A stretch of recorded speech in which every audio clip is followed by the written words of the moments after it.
खुशीमध्ये आनंद घेतला असेल त्याचा वेगळाच आनंद आहे. म्हणून रामायण ग्रंथ, भागवतादी अनेक ग्रंथ आपल्या घरामध्ये ठेवण्याने चालणार नाही. त्याचं पूजन केल्यानेच फक्त चालणार नाही, त्याचं चिंतन करणं पण गरजेचं आहे. आज स्थिती काय, आपल्या घराघरांमध्ये प्रत्येकाकडे ग्रंथ आहेत, पण ते ग्रंथ फक्त एक पोथीचं एक वरती कपडा लावून ठेवलेला आहे आणि ते एका ठिकाणी पूजनीय म्हणून त्याला दिवा धूप दीप अगरबत्ती लावत आहे. गौमातेचं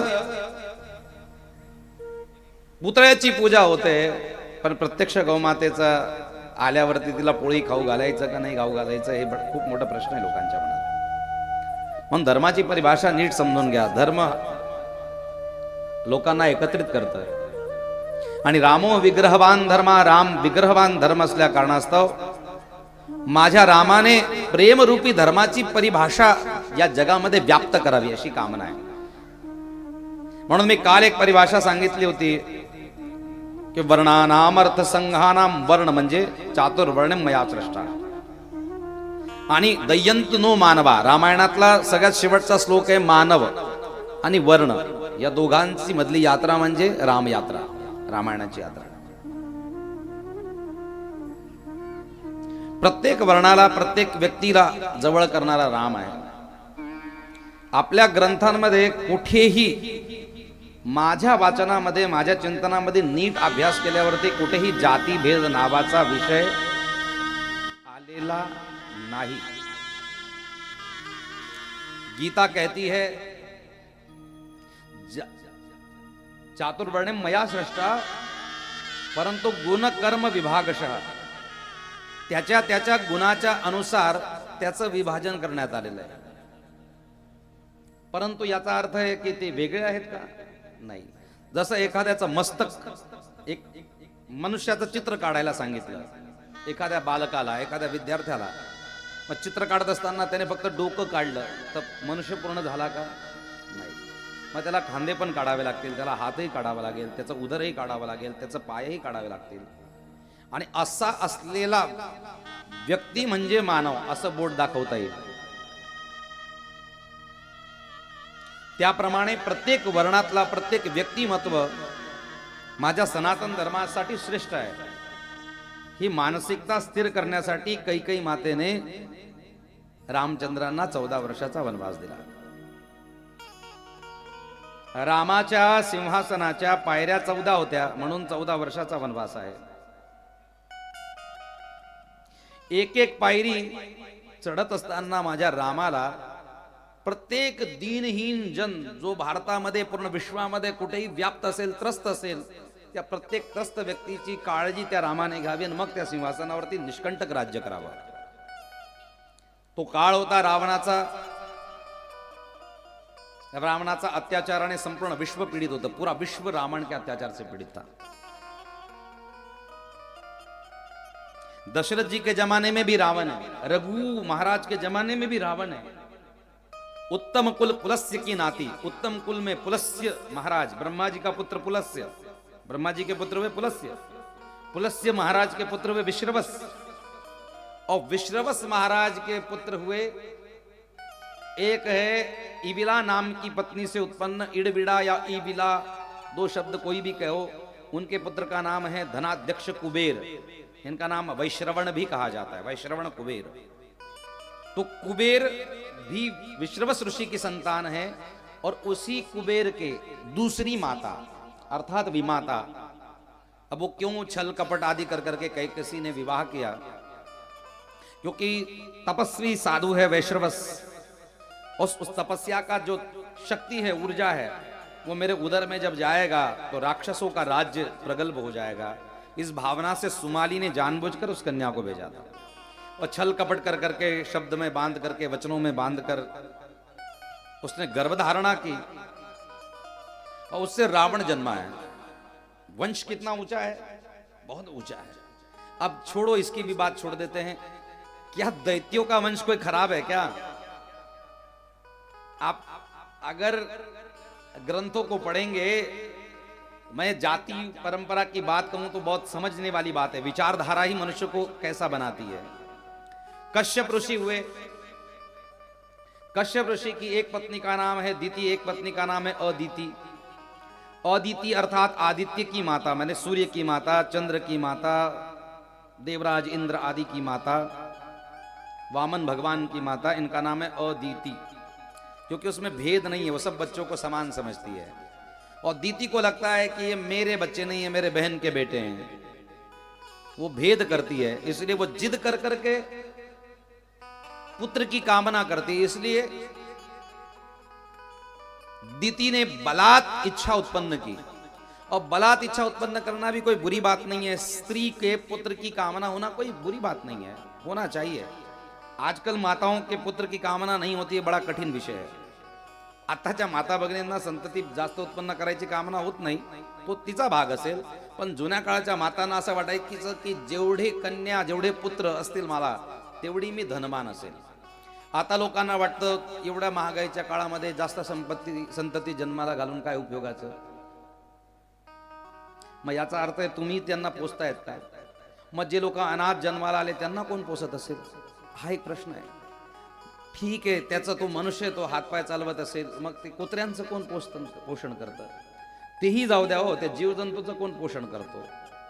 म्हणजे या अभिमानापासून तुम्हाला मन मस्तिष्कातनं दूर व्हावं लागेल की मी कोणाचं तरी पोषण करतो, मी त्याचं भाग्य बनवू शकतो, कोणीच बनवू शकत नाही। एका कुंभाराच्या ठिकाणी माठ तयार होत असताना तीच माती आहे, तेच माठ आहे, तेच नियोजन आहे, पण एक जण आखातीच्या दिवशी, आखाजीच्या दिवशी माठ भरून ते डेरगा कशासाठी वापरताय? पाणी पिण्यासाठी, आणि एकीकडे दान करण्यासाठी, आणि एकीकडे राम नाम सत्य है, तेच मडक है। भाग्य कोई किसी का बना नहीं सकता, भाग्य भी प्रारब्धवश उसका लिख कर करके आया है। इसलिए आप ये भी भावनाओं में मत रहना कि मैं मेरे बच्चे का भाग्य बना दूंगा।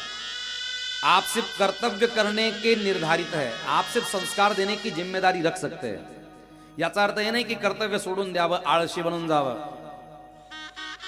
आलसी बनाना हमारे ग्रंथों ने नहीं कहा। हमारा ग्रंथ कर्तव्य करना सिखाता है, हमारे ग्रंथ का राम भी कर्तव्य करता है, हमारे ग्रंथ का कृष्ण भी कर्तव्य करता है। तो हम कैसे देव देव देव देव करूं? मैंने सुंदरकांड में बड़ा अच्छी पंक्ति आती है, जो हमेशा पढ़ते होंगे उनको याद होगा। दैव दैव आलसी पुकारा। समुद्र के किनारे पर विभीषण ने बैठने के लिए कहा कि तपस्या करो और तब समुद्र रास्ता देगा। लक्ष्मण जी को यह बात अच्छी नहीं लगी। लक्ष्मण जी ने कहा, हे राघव, आप तो संसार में रास्ता बनाने के लिए, रास्ता दिखाने के लिए आप भी तपस्या करने बैठ जाओगे क्या? अरे रास्ता तो बनाना पड़ेगा ना भगवान। राम जी ने मुस्कुरा करके, अब बनाएंगे, चिंता मत करो, बनाएंगे, मंदिर बनाएंगे। लेकिन जिसके मन में जो बात है वो मेरा अपने पास आया हुआ व्यक्ति है। विभीषण ने कहा है ना, विभीषण की बात रावण ने नहीं मानी। रावण ने ऐकला का त्याची गोष्ट? म्हणून तो बिचारा नाराज होऊन, लात खाऊन, वाईट मनात मानून तो आलेला आहे। आणि आज त्याने मला सजेशन दिले, मला सल्ला दिला त्याने की तुम्ही असं करा। मला माहिती आहे मला तेच करायचं जे मला करायचं आहे। मुझे जो कर्तव्य करना है वो मुझे ही करना है, मुझे पता है। और भगवान ने, राम जी ने आखिर में वही किया जो उनको करना था। धनुष बाण का संधान किया था समुद्र को जगाने के लिए। लेकिन इस विभीषण के मन में इच्छा है कि किसी ने तो भी मेरी बात माननी चाहिए। और ये जब मुझे कहता है कि समुद्र किनारे 2-3 दिन बैठो, तो बैठने में क्या दिक्कत है, क्या हरकत है? इतके दिवस सीता नाही भेटली, त्याच्याने काय लवकर काय गडबडून जाणार आहे का? तिचं सगळं वेळ ठरलेला आहे, तू काळजी करू नको, सगळं होईल। तो दैव दैव आलसी पुकारा। भगवान भी कहते हैं कि तुम कर्म करो, फल देने की जिम्मेदारी मेरी। कर्मण्यवाधिकारस्ते मा फलेषु कदाचन। परंतु कर्म ही मत करो और सिर्फ माला सटकाते रहो, ऐसा भी नहीं कहा है।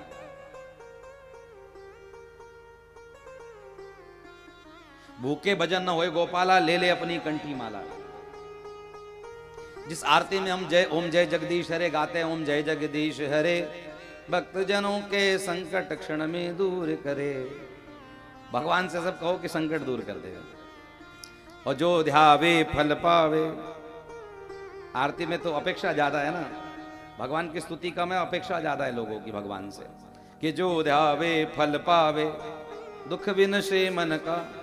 और बोले सुख संपत्ति घरे आवे कष्ट मिटे तन का ओम जय जगदीश हरे. अपेक्षा तर आरतीत पण नाही लोकांची. सुख करता सुख दे पहिले, दुःख हरता दुःख दूर कर, वार्ता विघ्नाची न उरवी, विघ्नाची वार्ता नको उरवू, पुरवी प्रेम कृपा जयाची, त्याची कृपा आहे माझ्यावरती. स्तुती किती आहे, पहिले स्वतःचा स्वार्थ आहे. सुख करता मला सुख दे, दुःख हरता दुःख दूर कर, वार्ता विघ्नाची न उरवी, न उरवी. लोक आरती पण चुकीचे म्हणतात कधी कधी. नुरवी पूर्वी प्रेम, नुरवी नाही बरं का. वार्ता विघ्नाची न उरवी, पूर्वी प्रेम, कृपा जयाची. लोक म्हणतात कृपा दयाची, कृपा काय तसं, दया दया कुछ तो गडबड आहे, गडबड आहे. कृपा जयाची, त्याची कृपा आहे म्हणे असं.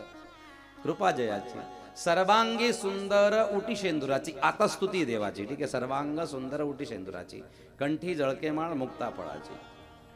परत पुढची पंक्ती काय. लंबोदर पीतांबर फणीवर बंधना, सरळ सोंड वक्र तृंड तीन. स्तुती देवाची. वाट पाहे सदनाची. कुठे, माझ्या सदनात मी तुझी वाट बघतो. वाट पाहे सदना. काय करून घेऊन ये म्हणे, सगळा माल पिटारा बढ़ून घेऊन ये इकडे माझ्याकडे. तो अपेक्षाएं नहीं है ऐसी कोई बात नहीं है, पर अपेक्षा है तो कर्म भी करना पड़ेगा. आलस नहीं है. अलसस्य कुतो विद्या, अविद्यस्य कुतो धनम, अधनस्य कुतो मित्रम, अमित्रस्य कुतो सुखम. ये सुभाषित स्कूल में हमको पढ़ाया गया था. अलसस्य कुतो विद्या, आलसी आदमी को विद्या नहीं प्राप्त होती. अलसस्य कुतो विद्या, अविद्यस्य कुतो धनम. अविद्या जिसको है, यानी जिसने पढ़ाई नहीं की, जिने अभ्यास केला नाही, ज्याने शिक्षण केलं नाही, ज्याने पुस्तकं वाचलीत नाही, तो त्याच्यावर बोलू शकत नाही. काही लोक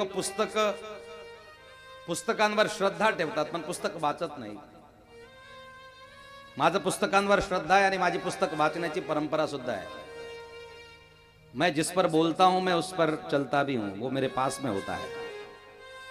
जिस चीज पे प्रश्न उत्पन्न होता है वो हमारे पास में होती है. आणि मी स्वतः लॉयर पण आहे, ॲडव्होकेट आहे ना मी. भारतीय संविधानाचे कायदे कानून आणि कशा प्रकारे बदल झालेले आहेत त्याच्याबद्दल आम्ही जाणतो. त्याच्याबद्दल श्रद्धा आहे, कारण ग्रंथ जिथे ज्ञान आहे तिथे श्रद्धा असायलाच पाहिजे माणसाची. जे माझ्यासाठी बनवलेलं आहे, जे सगळ्यांसाठी बनवलेलं आहे, त्याच्याबद्दल श्रद्धा असलंच गरजेचं आहे. त्याशिवाय जनकल्याणाची कामना नाही. परंतु फक्त पुस्तक ठेवणारे बनू नका, पुस्तक वाचणारे बना. पुस्तकामध्ये काय आपल्यासाठी दिलेलं आहे, काय जनकल्याणासाठी दिलेलं आहे, त्याबद्दल चिंतन करा. माझी जेवढी रामायणावर श्रद्धा आहे तेवढंच आपल्याकडे जे जे आपल्या महापुरुषांनी जे जे दिलं असेल त्याच्यावर श्रद्धा आहे. मी हे जे दाखवलं तुम्हाला भारताचं संविधान, त्या संविधानाच्या ठिकाणी लिहिलेलं आहे द कॉन्स्टिट्यूशन ऑफ इंडिया 106, 106व्या सुधारणेपर्यंत अद्यावत. म्हणजे 106 वेळेस सुधारणा होऊन गेली होती. ती कोणत्या वर्षाचं एडिशन आहे, 2023 पर्यंतचं. आता 2000 काय चाललंय, 26, म्हणजे अजून बदल होऊन गेले. ठीक आहे. 31 डिसेंबर 2023 पर्यंत फेरबदल केल्याप्रमाणे मला जी भेट मिळाली आहे प्रसाद म्हणून, अनुच्छेद 370 रद्द केल्याच्या सकट. म्हणजे याचा अर्थ होता पहिले या संविधानामध्ये 370 होतं, आता ते काढून दिलं. आणि वेळोवेळी काढलेलं आहे. त्याचेच कॉलम्स माझ्याकडे मी मार्किंग करून ठेवलेत कोणकोणत्या पेजवरती आहेत. संविधान याच्यावरती माणसाची, भारतीय मनुष्याची श्रद्धा केव्हाच उत्पन्न झाली, त्याला मानावं लागेल आणि मानायला हवं. कारण की भारताचं संविधान आपण कोणत्या दिवशी मानतो, जर आपण भारतीयांनी न मानलेलं असतं या संविधानाला, तर 26 जानेवारी या दिवशी गणतंत्र दिवस आणि परेडमध्ये कोणताही भारतीय संमिलित झाला नसता. कोणत्याही शाळेमध्ये जनगण मन अधिनायक असं म्हणून आपण राष्ट्रगीत म्हटले नसते. मी भारतीय आहे, सारे भारतीय माझे बंधू बांधव आहेत, असा आपण संकल्प घेतो किंवा शपथ घेतो. ते शपथ त्या संविधानाचाच भाग आहे. परंतु संविधानाच्या अनुसार मी नवीन म्हटलं की BNS कायदा, आता भारतीय न्याय संहिता, ही नवीन आलेलं आहे. त्याच संविधानामध्ये त्याचं नवीन एडिशन टाकण्यात आलं. तर काल मी एक शब्द बोललो होतो की वर्ण आणि मानव याच्यातला राम आहे आणि त्या रामाने सगळ्यांना आपल्या जवळ केलं. त्याप्रमाणे मी सांगितलं होतं की युनिफॉर्म सिव्हिल कोड म्हणजे सगळ्या भारतीयांच्या कल्याणार्थ, असा एक शब्द मी सांगितला. त्याचे काही आमचे बंधू बांधव, आपल्या जवळचेच, आपले मित्र, आपले स्नेही लोकांना असं काही त्याचा गैरसमज झाला असावा. गैरसमज आपल्या लोकातच असतात आणि त्याच मधले मंडळींमध्ये आपलेच कार्यकर्ता पण आहेत, त्याच्यामध्ये आपलेच भाऊ बंधू आहेत, त्याच्यातले आपलेच सगळे मित्र आहेत. त्याच्यातले गैरसमज होणं हा वेगळा भाग आहे आणि हेतू पुरस्कारपणे डावलणे हा वेगळा भाग आहे, लक्षात ठेवा. तर गैरसमज झाला आणि ते गैरसमज दूर करण्यासाठी एक महिराळे म्हणून आमचे एक मित्र आमचे PI साहेबांसोबत राम मंदिरामध्ये आले होते. आता त्यांनी मला हे भारताचं संविधान नावाचं ग्रंथ मला भेटीत दिलं, मला खूप आवडलं. मी हेच अपेक्षा ठेवतो, मैं यही अपेक्षा रखता हूँ कि भारत का नौजवान गलतफहमियां दूर करने के लिए नजदीक आए, हमसे बात करे, हमसे चर्चा करे. हम चर्चा ही नहीं करेंगे और तर्क को कुतर्कों के द्वारा हम लोग काटने पाटने लग जाएंगे तो फिर विवाद होता है. संवाद करो, विवाद नहीं होना चाहिए. संवाद से सब कुछ छूटता है, संवाद के द्वारा सब कुछ क्लेरिफाई होता है. मैंने कल वो शब्द क्लियर कर दिया था. मैंने एक बात बहुत अच्छे तरीके से बताई. मैंने कहा यूनिफॉर्म सिविल कोड, इसका अर्थ है कि मुझे भूख लगी, अर्थात मुझे भूख लगी है, तो मैंने ये तो नहीं कहा कि तुम्हारी थाली में का भोजन मुझे दे दो. किसी के साथ अन्याय नहीं हो, या भारतातल्या एकही व्यक्ती बरोबर कुठेही अन्याय व्हायला नको ही अपेक्षा ठेवून आपण काल तो विषय सांगितला. आणि माझं ते शब्द एकदम कट टू कट क्लिअर आहे, ते वर्ड टू वर्ड क्लिअर आहे. त्याच्यात म्हणजे स्पष्ट सांगितलंय प्रत्येक भारतीयाचं कल्याणासाठी. आणि भारतीयांमध्ये कोणी पण आला, मग ते हिंदू आले, मुस्लिम आले, बौद्ध आले, शीख आले, ख्रिश्चन आले, सगळे आले. कारण माझी मान्यता ही आहे की माझी पूर्ण विश्व, अवघी विश्वची माझे घर, वसुदैव कुटुंबकम. मैं जब जयकार करता हूं कि धर्म की जय हो, तो पूरे विश्व में जहां भी कोई धर्म होगा उसकी जय जय है. अधर्म का नाश हो, जहां कोई अधर्म हो रहा है उसका नाश हो जाए. विश्व का कल्याण है. जब विश्व की कल्याण की कामना होगी तो विश्व में ऐसा कौन बच गया कि जिसके कल्याण की कामना मैंने नहीं की. हमारे भारत की एक बहुत अच्छी विशेषता क्या है मालूम है क्या? ग्रंथों की, संतों की, विचारधारा की, कि हम लोग सिर्फ विचारधारा से लड़ाई करते हैं, हम किसी व्यक्ति के साथ विरोध नहीं करते, हमारा पर्सनल विरोध नहीं होता. हाँ, अन्य जगहों पर ऐसा होता होगा, लेकिन मेरे सनातन धर्म की वृत्ति ये नहीं है. हमारे यहाँ तो ऐसा करने वाले को भी सनातनी कहते हैं, ऐसा कहने वाले को भी सनातनी कहते हैं, झुक के माथा टिकाते उसको भी सनातनी कहते हैं. और मैं कहता हूँ, मैं बुद्धिमान हो जाता हूँ तो मैं बौद्ध कहलाता हूँ. मैं जब इंद्रियों पर निग्रह करता हूँ तो मैं जैन कहलाता हूँ. जब मैं कुछ सीख लेता हूं तो मैं सिख कहलाता हूं. और सब मिलकर के मैं सनातनी हिंदू बन जाता हूं. ये मेरे हिंदू सनातन की परंपरा का सीख परंपरा है. क्योंकि मेरे भारतवर्ष ने कभी किसी के साथ विरोध नहीं जताया. मेरा भारत कभी भी दूसरे पर आक्रमण करने की कामना नहीं करता. मेरे भारत ने सिर्फ अपनी मानसिकता को स्थिर रखा है. आणि खरा तो एकची धर्म जगाला प्रेमर पावे, ही आम्हाला चांगल्यापैकी कल्पना है. कोण किसी का हिस्सा नहीं. मैं बस यही कहना चाहता हूं कि भारत में अब जिस महापुरुष ने, जिन महापुरुषों ने एक ड्राफ्टिंग करने के लिए डॉक्टर बाबा साहेब अंबेडकर थे, BN राव थे, डॉक्टर राजेंद्र प्रसाद थे, राष्ट्रपति महोदय, ऐसे बहुत लोगों ने, 50 से ज्यादा लोगों की संख्या ने इस संविधान का निर्माण किया. और संविधान के निर्माण करते समय सब कहते हैं, मैं सबकी बात करता हूं, जिन महापुरुषों ने हमारे लिए दिया, उन्होंने उस जमाने में लिखा जिस जमाने में भारत स्वतंत्र नहीं था. उस बहुत मुश्किल से स्वतंत्रता प्राप्त हुई और बहुत मेहनत करके इसको तैयार किया. आयरिश कायदे, अमेरिकन कायदे, लॅटिन कायदे, असे अनेक प्रकारचे कायदे मिळून भारताचा हा संविधान तयार झालेला आहे. लक्षात आहे का तुम्हाला? त्याचं कारण मी का बोलतोय? कारण मी स्वतः वाचलेलं आहे म्हणून बोलतोय. नुसतं पुस्तक ठेवून नाही, वाचलेलं आहे मी. माझं म्हणणं आहे की जे जे बाबासाहेबांचे सन्मान करणारे मंडळी आहेत त्यांनी फक्त ह्याच्यावरती अभिमान बाळगू नका, त्याला वाचा सुद्धा, त्याचं चिंतन सुद्धा करा. कारण चिंतन कराल, बाबासाहेबांनी निळा रंग दिला तो शाहीचा होता. तो निळा रंग उधळण्यासाठी किंवा झेंडा लावण्यासाठी नाही, तो फक्त साक्षरतेचा रंग म्हणून डॉक्टर बाबासाहेबांनी दिला.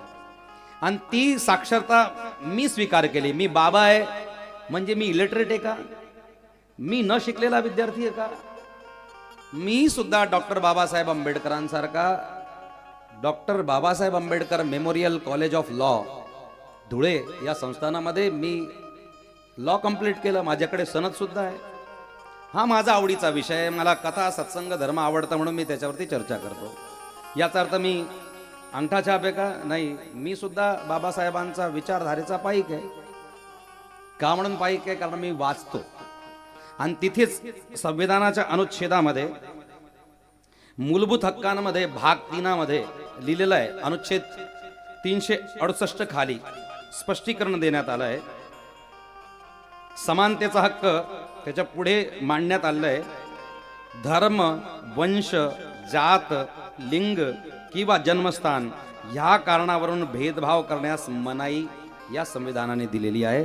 याचा अर्थ सगळ्यांना कधी ना कधी समान नागरिकता कायदा मिळावी अशीच बहुतेक त्या सगळ्या लोकांची कामना असावी, म्हणून त्या अनुच्छेदावरती मी बोललेलो आहे. संविधानात्मक वाद आहे, माझा विषय नाही बरं का. मी टिप मारून ठेवली बरोबर त्या पॉईंटवरती. मी सांगितलं, मी मोठं पुस्तक जरी ठेवत असेल पण मला जे आवडतं त्या पॉईंटवर मी विशेष करून लक्ष ठेवतो. तो खूप चांगली गोष्ट आहे. कोणाबरोबर भेदच नको, कोणीही नहीं. भारत में का हर दिनहीन प्राणी जो गरीब है, राजपूत व्यक्ति के घर में कोई गरीब बच्चा नहीं पैदा होगा क्या? उसके घर में कभी गरीबी नहीं आएगी क्या? तोही गरीब असू शकतो, त्याची आर्थिक स्थिती ढासळू शकते. ओपन कॅटेगरीतला प्रत्येक व्यक्ती सुद्धा आर्थिक स्थितीमध्ये गडबड आहे. एखाद्याला एबीसी सवलत आहे, एखाद्याला ओबीसी सवलत आहे, एखाद्याला एसटी आहे, एखाद्याला एनटी आहे. आणि आरक्षणाची मागणी करण्यासाठीच महाराष्ट्रामध्ये मराठा आंदोलन मोठ्या पद्धतीने झालं. त्यांनी आपली मागणी केली आणि संविधान मांडणाऱ्या किंवा त्याला समजणाऱ्या लोकांनी सांगितलं, बाबा रे एवढं होऊ शकतं, एवढं नाही होऊ शकत, असं एक निवेदन करण्यात आलं. पण त्याच्यातही एडिटिंग करून काहीतरी प्रयत्न करण्यात आले सगळ्यांसाठी. केलं का नाही केलं? म्हणून मागणी एक वेगळा विषय आहे, त्याची मान्यता एक वेगळा विषय आहे आणि त्याची हेटाळणी एक वेगळा विषय आहे. म्हणून ती कॅटेगरी वाईज त्याचं विचार चिंतन करा. आम्ही फक्त म्हणतो की प्रत्येकाच्या कल्याणार्थ विश्वामध्ये आरक्षण भारताची गरज होती त्या काळामध्ये, ज्या काळात होती त्या काळात गरज होती. तेच डॉक्टर बाबासाहेबांनी सांगितलं की किमान 10 वर्ष समाजाला उच्च स्थानापर्यंत पोहोचेपर्यंत लोकांमध्ये हीन भावना दूर व्हावी या भावनेने संविधानाचा कायदा सगळ्यांसाठी व्यवस्थित करून तो 10 वर्ष सगळ्यांना आरक्षण देण्यात यावा. त्यानंतर बाबासाहेब नाही राहिले. मग डॉक्टर बाबासाहेब नाही राहिले पण त्यांची विचारधारा जागवणं तर आपलं कर्तव्य आहे का नाही? त्यांनी सांगितलं की ते एक दिवस संपायला हवं. मॉनिटायझेशन डॉक्टर बाबासाहेबांचा विचारधारा होती, नोटबंदी व्हायला पाहिजे ही बाबासाहेबांची विचारधारा होती. सरकारने त्याला स्वीकार केला. 370 कॉलम मजबुरीमध्ये काश्मीरच्या राजाच्या बरोबर अनुच्छेद जो झाला होता ते वेगळ्या कारणास्तव झालं होतं, ते हट न करत होते, त्याला काढण्यात आलं, त्यालाही आपण मान्यता दिली. तसं आजच्या काळामध्ये कोणत्याही बंधू बांधवाला कोणत्याही मंदिरात जाण्यासाठी, कोणत्याही कथेमध्ये जाण्यासाठी मनाई नाहीये. म्हणून आम्हाला सार्थ अभिमान आहे, कालचाही, आजचाही आणि भविष्यातलाही, की माझ्याकडे किंवा आमच्याकडे वाजवणारे कलाकार सगळ्या वर्णाचे असतात. माझ्याकडे सगळ्यात जास्त दलित बांधव वाजवायला असतात, वाद्यवृंद वाजवायला माझ्याकडे दलित बांधव असतात, गुरव बंधू असतात, शर्मा है, वर्मा है, राठौड़ है, बंजारा है, बंजारा समाज बैठा है सामने. ये क्या SC ST कैटेगरी में नहीं आते हैं क्या? भटक्या विमुक्त जातींमध्ये असतात. माझ्याकडे सगळ्यात जास्त तेल. आणि मी जेव्हा भोजन करतो तर माझ्या ताटात जे भोजन वाढलं असेल तेच ताटातलं भोजन त्यालाही असतं. मी ज्या लाईनीत बसलेलं असेल त्याच लाईनीत ते पण बसतात. मी ज्या ठिकाणी जो सन्मान प्राप्त करतो तोच सन्मान त्यालाही प्राप्त होतो. याचा अर्थ आहे मी समप्रभुता मानतो, मला समान विचारधारा आवडते आणि म्हणून ते सगळं मी करतो. माझ्या रामाने एकही व्यक्तीला दूर नाही केलं. एक गोष्ट खूप लक्षात करण्यायोग्य आहे रामकथेतनं आणि येणाऱ्या भविष्यातल्या स्थितीतनं आपल्याला समजणं गरजेचं आहे. काळाराम मंदिरामध्ये डॉक्टर बाबासाहेब आंबेडकर गेलेत आणि त्यांनी काळाराम मंदिरात प्रवेश केला का नाही केला प्रवेश? अच्छा, त्या ठिकाणी रामाने कधी सांगितलं की तुम्ही माझ्या मंदिरात येऊ नका असं म्हणून? एखाद्या विशिष्ट व्यक्तीने कोणाला मनाई केली असेल तर त्याच्यामुळे पूर्ण समाज दोषी होऊ शकत नाही, मी स्पष्ट सांगतो. मागच्या इतिहासामध्ये जी घटना घडली असेल किंवा झाली असेल, ज्या स्थितीत झाली असेल त्या स्थितीचा आढावा न घेता आपण जर चिंतन केलं तर मला एक आश्चर्याचा विषय वाटतो. लोक म्हणतात की अमुक अमुक लोकांनी काही केलं. तुम्ही नीट अभ्यास करा. राजे कोण होते? एकही ब्राह्मण राजा तुम्हाला सापडेल का कुठे? जब क्षत्रियों का राज्य था, जब हर वर्ण के लोगों का, राजाओं का राज रहा, मराठा साम्राज्य का राज रहा, तो फिर ब्राह्मण ने कहां बना दिया भाई? अन्याय कैसे कर दिया उसने? मेरा यह प्रश्न है। और ठीक आहे, गलत फहमियां हो सकती, चुकीचे गैरसमजी होऊ शकतात, पण त्याचं कारण पण मी तुम्हाला क्लिअर करून सांगितलंय। मॅकॉलेची शिक्षण पद्धती, मॅक्स मुलर नावाचा इंग्रज अधिकारी आणि त्या जुन्या काळामध्ये असलेले काही जे तळवे चट्टू लोक होते, जसं अकबराच्या दरबारात असलेले नवरत्न, ते सगळे आपलेच होते। हमें तो अपनों ने लूटा, गैरों में कहां दम था, मेरी किश्ती वहां डुबी जहां पाणी कम था। आपल्या लोकांनी त्या ग्रंथांमध्ये जे एडिटिंग केले, चुकीचे पद्धती टाकल्या, चुकीचे शब्द टाकले, त्याच्यामुळे जे विवाद उत्पन्न झाले, त्याच्यामुळे समाजात समरसता नाही राहिली। आम्ही जातीपाती कधीच नाही मानले, ही शास्त्राची मान्यता आहे आणि ग्रंथाची मान्यता आहे, माझ्या रामाची मान्यता आहे। माझा राम आणि माझा कृष्ण कोणाबरोबर भेद करत नाही, माझा शास्त्रही कोणाबरोबर भेद करत नाही। सत्य आहे, सत्यावर सत्य आहे, त्रिकालबाधित सत्य आहे। राम राजाला तेच सांगितलंय की राम राज्यामध्ये सगळ्या जाती प्रजातीचे लोक अत्यंत प्रसन्नतेने जीवन काढायचे। म्हणून लक्षात ठेवा, ग्रंथ वाचा, त्याला समजा, त्याला हृदयाशी लावा, तर रामायण समजण्यासारखं असेल बरं का। नाही तर रामायणावरती फक्त चर्चा करून राहून जाऊन रामकथा अशीच्या अशीच राहून जाईल। संविधानावरती फक्त चर्चा करून राहून जाऊ, संविधान बाहेरच्या बाहेर राहील। संविधानही वाचा। जसं रामायण प्रत्येक घरामध्ये असणं गरजेचं आहे, तसं मी तुम्हाला आज आवाहन करतो, प्रत्येकाच्या घरामध्ये संविधान असणं गरजेचं आहे। तुम्हाला किती अधिकार देण्यात आले, धर्माने तुम्हाला किती अधिकार दिले। हिंदू कोड बिल जो पास करण्यात आला, त्याच्यात मनुस्मृतीचा सगळ्यात मोठा सिंहाचा वाटा हे कोणाला कोणाला माहिती आहे? मला माहिती आहे, कारण मी वाचलेलं आहे। याज्ञवल्क स्मृती त्याच्यात लिहिण्यात आली आहे, मला माहिती आहे, तुम्हाला नाही माहिती आहे। मनुस्मृती जाणणाऱ्यांना ती गोष्ट कळणार नाही। मनुस्मृती वाचावी लागेल, डॉक्टर बाबासाहेब वाचावे लागतील, आणि डॉक्टर बाबासाहेबांच्या अंतर्गत असलेले त्यांनी लिहिलेलं संविधान वाचावं लागेल, की संविधान लिहित असताना ड्राफ्टिंग कशा पद्धतीने तयार करण्यात आली। जुनं संविधान मनुस्मृती आहे भारताची, आणि मग त्याच्यातनं जी चांगली गोष्ट हिंदू कोड बिल, म्हणजे हिंदू लोकांना, मग हिंदू बौद्ध असतील, हिंदू जैन असतील, हिंदू सिख असतील, हिंदू अन्य कोणी असतील, त्या सगळ्या वर्णाच्या सगळ्या लोकांना कशा कशा प्रकारे न्याय होईल, कसं त्याचं लग्न होईल, कसे न्याय निवाडे होतील, कसे वाटे पडतील, कसे हिस्से पडतील, ते सगळं सक्सेशन ऍक्ट वगैरे सगळं कशातनं आलेलं आहे? मनुस्मृती, याज्ञवल्क स्मृती आदी अन्य स्मृतींच्या माध्यमाने ते आलेलं आहे। आणि हे भारताच्या संविधान शिक्षण घेत असताना LLBच्या पहिल्याच वर्षामध्ये टीचर्स सगळ्यांना शिकवतात। हे मी माझं म्हणत नाही बरं का, शिक्षक शिकवतात आपल्याला, आणि त्याच्यातनंच मलाही कळालं, त्या ग्रंथातनं मला कळालं। म्हणून मी दोघी मानतो। म्हणून प्रत्येक भारतीयाने घराघरामध्ये संविधान ठेवायला पाहिजे, आणि आपले अधिकार समजून घ्यायला पाहिजे की माझ्याकडे किती ताकद आहे, माझ्याकडे काय अधिकार आहे। म्हणून माझ्या मित्रांना, माझ्या जवळच्या लोकांना, माझ्या स्नेही प्रेमी लोकांना, माझ्या इकडे असलेल्या लोकांना जो गैरसमज झाला असेल, भीतीपोटी ब्रह्म राक्षस असतो, हे भीतीपोटी नाही, प्रेमापोटी मी निराकरण केलेलं, लक्षात ठेवा। कशापोटी? प्रेमाच्या पोटी।